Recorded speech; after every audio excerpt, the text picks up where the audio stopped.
many as we can. Start in the front row, batting lead off. 2025 is Dave. Thank you.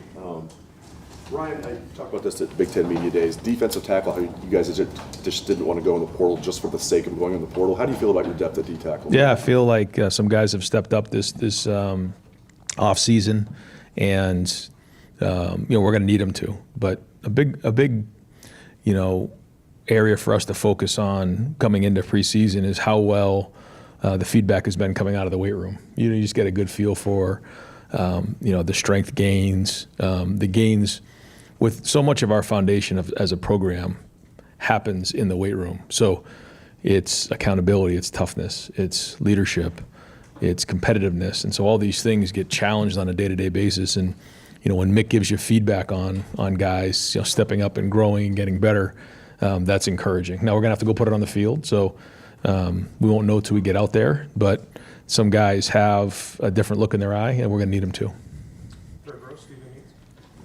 Ryan, after what you saw from the quarterbacks, and I know you're going to rewatch all of this stuff, can you just evaluate what you saw from Julian, Lincoln, and Tavian after they won? No, I wish I could.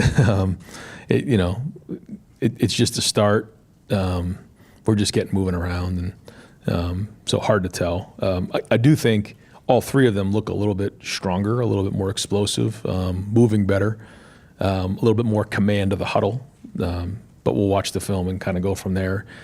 Day one without pads is kind of hard. So, we'll have a better feel here. Give me about 4 or 5 days and get a better idea.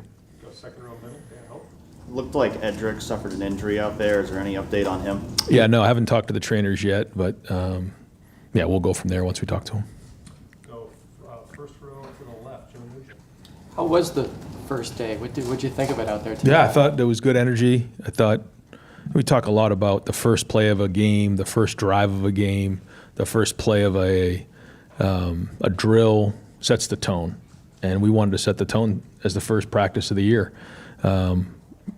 It seemed like we had good energy out there. A lot of guys getting a lot of reps, and what we try to do is we try to, especially early on, get as many people as many reps as possible, especially with a group that hasn't played as much football as this group. So there's no way to supplement experience and reps. So that's what we're trying to do. So we were getting 48 plays during one period by splitting up the work. And that's good because our guys need that, and that's important. As you guys, we've talked about this the last couple of years. Once we get into practice, 4, 5, 6, then we start to get together on one field, but you're just not getting as many reps. So that's why we try to do that and get as many people, as many reps as we can. We'll get on the film. I'm not sure about the execution, but it felt like the effort was there. But one challenge for our team is to learn to practice without pads on. It's really important. Guys have to stay off the ground and take care of each other, but we also have to be competitive. And I say to these guys all the time, you want to be in an NFL camp, then you need to learn to practice without pads on. If you're on the ground in an NFL camp, you're going to find yourself cut really fast because,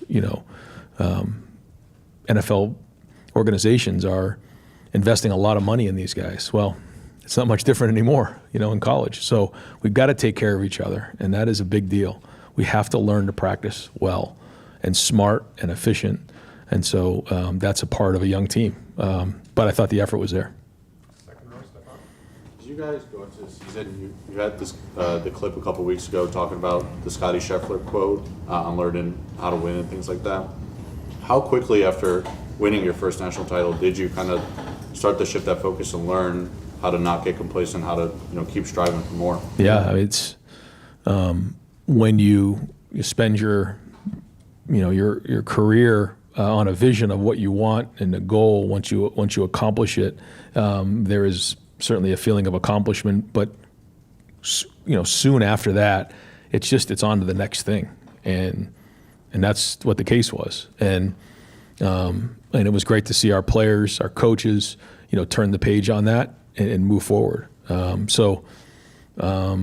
think this team, has their own identity. They want to have their own identity, yet they also want to be the first team ever to go win back-to-back national championships at Ohio State. And that's going to start with the first game against Texas.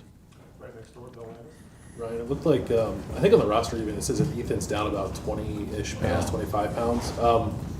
How did that process go in the offseason? How much initiative did he show, and how much did you guys have to kind of be on him? Yeah, it was great to see the transfers come in, and anytime a transfer comes in from other programs, regardless of where it is, you always like to ask them, what is your perception of how we do things here? What are things that we do different? And so we've had, as you know, schools from the SEC, schools from different parts of the country, different levels.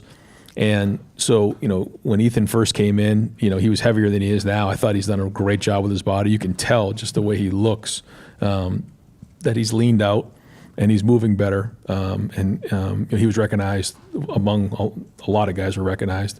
But when he was recognized last night in one of our champions meetings, I mean, it was significant, the amount of guys that, really supported him. But it was the same way with Max. It was the same way with Bo, and some of the guys who came in who quickly embraced the culture, because we do things differently here. There's no question. And I think if you'll talk to anybody who's come into our program as freshmen, that's all they know. But the transfers are the ones that can give you a little bit of the comparison of other programs and how different things are here, because we make no qualms about it that like our foundation is the weight room and how we do things. And so that's where you build your respect. For instance, like just take the example of a quarterback. For a quarterback to win the respect of his teammates, a big part of that is in the weight room in the off season. Now they got to go do it on the field, but those are big steps in progress as a leader. And I'm very encouraged with this mindset of this team. I'm encouraged by the leadership that some of these guys have taken on. Now we need. I kind of look at it like when I look at this room, I see the young guys in the back. We need that back end of the room to now really step up. And the only way to do that is to get on the field. And so that's where we're going to be here in fall camp during these practices.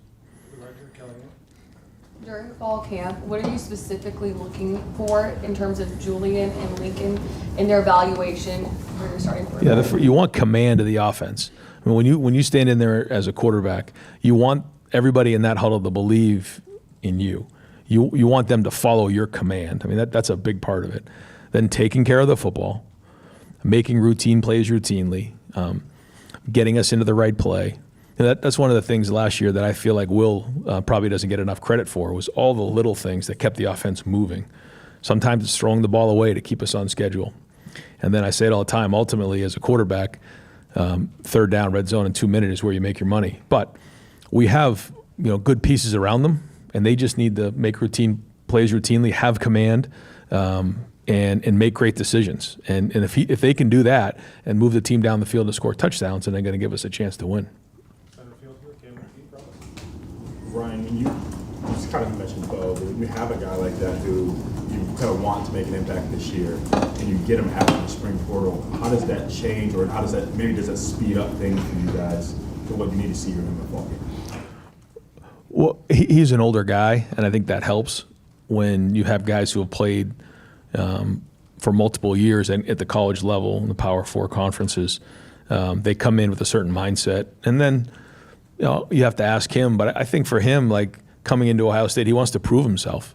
This is like a different environment for him, and I think he wants to. We want to prove, and I think a lot of these guys are that way. They want to prove themselves at Ohio State because they feel like if they make it here, they can make it anywhere. And I think he's had that mindset coming in, and his teammates have really rallied around him. But I would say, at defensive end, Caden Curry and both he and Kenyatta Jackson, CJ as well. He's taken on that new role, but they've stepped up their leadership too, and they've embraced Bo, and they know they're going to need everybody.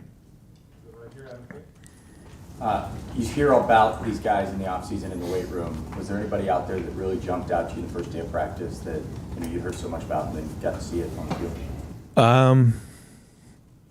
No. I mean, we don't have pads on, so you won't know until you start to really get the pads on and start going. I mean, this is all about learning how to practice together, playing fast, getting our feet underneath them, making sure they're lined up in the right spots, learning how to go 4 to 6, A to B plus 2. So we'll get on the field and see where it's at with pads on here in a couple days, and then we'll kind of go from there. I think that's obviously the biggest part of this is, when the pads come on and the physicality kicks in, that's when you start to know where guys are. You know, when I say anybody, that's not the case. Not anybody, but I feel like saying anybody can go play without pads on. You know, once the pads come on, then you find out who's who. Front row, Joey Top. Ryan, this is a big picture question on somebody like Lincoln, who's when he has a background of playing multiple sports, and you talked about how great an athlete he is that at all helpful for what you guys want to accomplish at that quarterback position? Yeah. Everybody has their own story. His story is unique to him. I'd say the first part is where he grew up.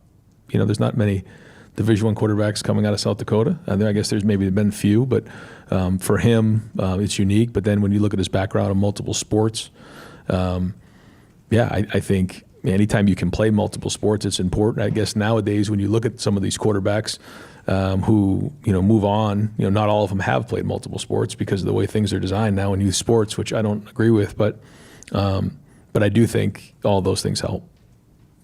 Front row, Austin Ward. I think it was maybe 2 years ago, Tyleek went down on the first day of camp, and he was able to get back. There was plenty of time. It's a physical game, but if we could, what's it like in your mind when someone is down, someone who's you're expecting to play a key role on the first day after all the work in the off season? You get out there and it's like, all right, now this plan is gone. Yeah. At least for now. Yeah.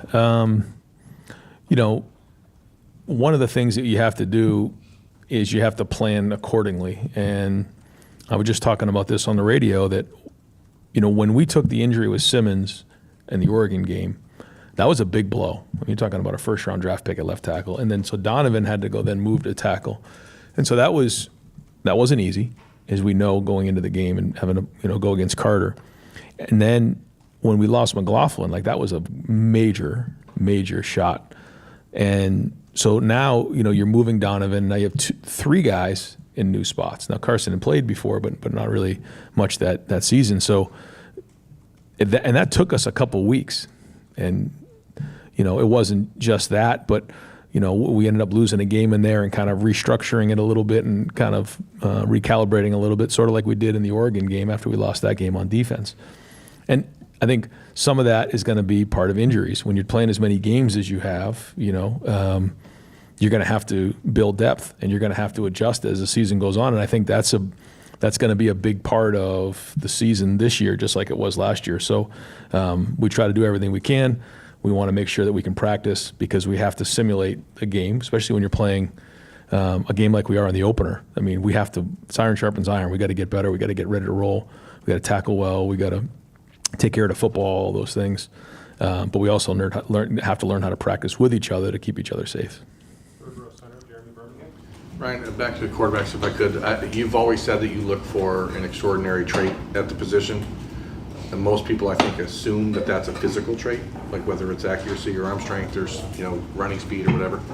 Did Will and what he did, those little things, did it change anything for you in the way that you evaluate what you're looking for in somebody to lead? There's a lot of talent around these quarterbacks, so you can make do in some cases with maybe a little less physical talent. Has it changed the way you view this at all? I think every time you have a quarterback, you learn a little more. Every year you learn just a little bit, and every quarterback I've been around, you take something from. And I would say Will's probably extraordinary trait physically was his size. He was big in there. But he did have an extraordinary leadership style, and his mindset was definitely unique to him. But I try to tell these guys all the time, you have to learn something from the guys that you were here before. Both Julian and Lincoln both saw Will lead. You don't have to be Will Howard, though. You got to be yourself. And that's just how it works. You have to be you, but you also have to lead and take command. So there are certainly things that you learn from and things that you grab onto and recognize things that helped us win a championship. And certainly Will had some of those things. But no two quarterbacks are the same. And so it's maximizing each guy and challenging them in those areas. And a big part of that's going to be leadership. Right behind him, Patrick Murphy. Ryan, obviously the starting receivers you guys have are as talented as any group in the country, but we've seen some of these backups or younger guys pop. Milan today, Quincy in the spring. Is there an opportunity to maybe rotate, or with fewer snaps and whatnot, do you think those guys just kind of have to bide their time? Yeah, no, I think throughout the season you'll definitely see that. Week one we'll see, but you'll definitely see guys playing. We need to build depth at every position. We need to win the first game, so we'll decide who gives us the best chance to win that game. But as the season goes on, we need to develop some depth. Fifth row on the aisle, Spencer Wilson. Yeah, right. When you get early into camp, what do you want to see from Austin that makes you ready to make that decision at right tackle, and with Ethan that makes you ready to make that decision? Yeah, I won't get into too much of, we don't make it public, the champions and the Iron Buckeyes, but Austin was an Iron Buckeye, and he had a tremendous offseason, and he's taken all the strides that you need to solidify yourself as a starter. So how that all gets shuffled here, we'll see. Remember last year we had that crazy illness, and we had to shuffle guys in. It's a long month, so we'll see. I think Tyler had a really good plan of having a primary position and then a secondary position. We'll go through, the first couple of weeks and figure out, where he can best help us, whether it's guard or tackle. But he feels comfortable at both positions, so we'll keep figuring out which five we're going to go with to start the game. Coach, practice is practice, games are games. From that standpoint with the quarterbacks, how much do you turn the heat up on them as practice wears on? You don't want them getting hit in practice, I would think, but and do you have a time frame? When do you hope to name a starter?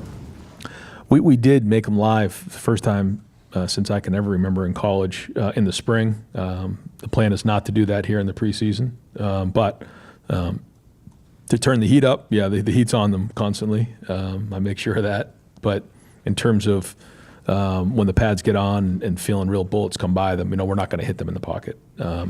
They did handle that in the spring, and that was good. I think it changed them a little bit in their perspective.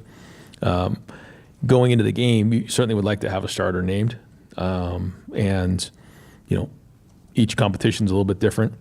If we have to go in with multiple quarterbacks, then that's probably not a great thing going into week one, but you never know. You got to do what's best you can to win the game. So they're going to have every opportunity they can to win the job. And sometimes based on the locker room.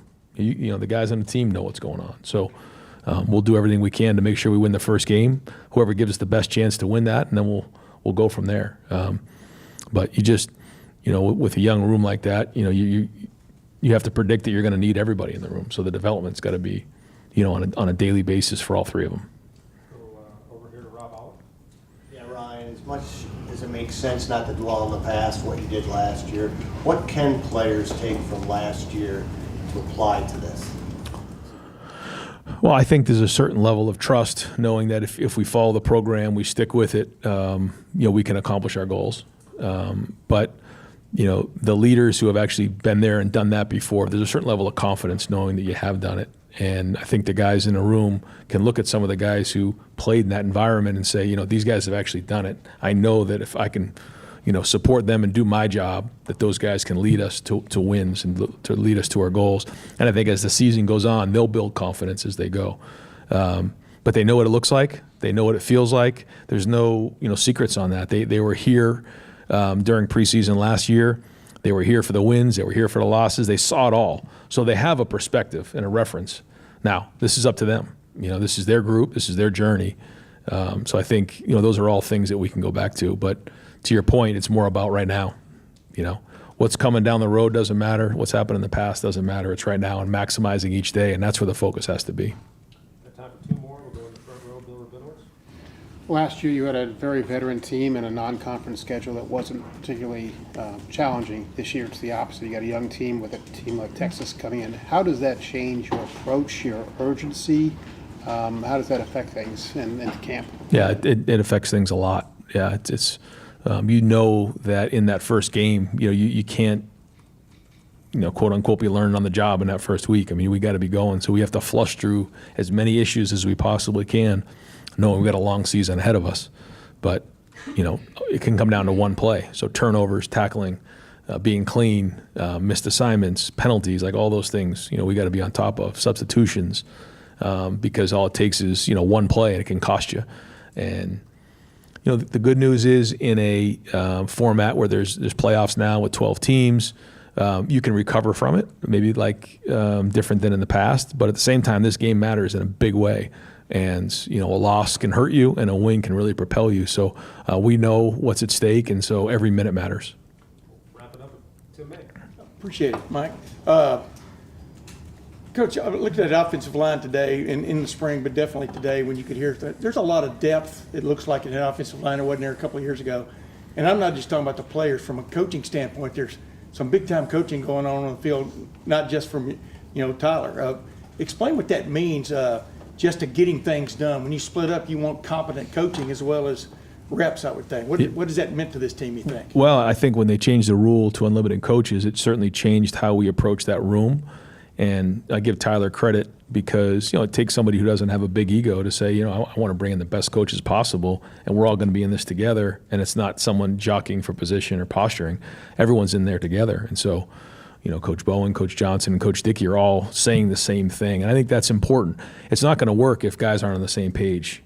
All three guys are on the same page. All three present different. They all have different backgrounds, and they all can kind of come at guys from different points of view, which I think is unique.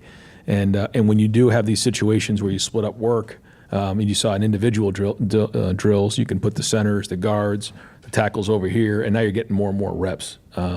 And so, to your point, we can develop the depth. We have a chance to build really strong depth at that position. So we know the games are going to be won up front this season. So a lot of work to do, but encouraged with where we're at. For that team, before y'all went places at the beginning of practice, do you sense a sense of respect for you now that maybe wasn't even there before? Meaning, you've won a national championship. You listen to me, we can go play. You understand what I'm saying? How does that kind of change the feeling you have of doing your job? Yeah, I think that our coaching staff and myself have always had great relationships with the players. They know what goes on. I think we've always had tremendous buy-in, and a big part of that is the type of people that we bring into our program. But when you go through a season that we did, and then you see the results and the rewards come through in the back end, it just gives you a certain amount of testimony, and that matters. I think when you talk about building trust, we talk a lot of times about the character of who you are. Are you actually going to, do what you say you're going to do? And in those difficult moments, like, who are you really? The second thing is your connection. Like, do you connect with people? Do you actually care about the people you're around? But the last one is competency. Like, when you stand up in front of a team and you put the plan together, whether it's a offense, defense, special teamer as the head coach, that the guys in there have to trust that you know what you're talking about. So I think going through something like that just builds more and more trust. And then the last thing is you got to do it consistently over and over and over again. And so now we got to restart and do it all over again. All right, Coach, thank you. Yep, thanks.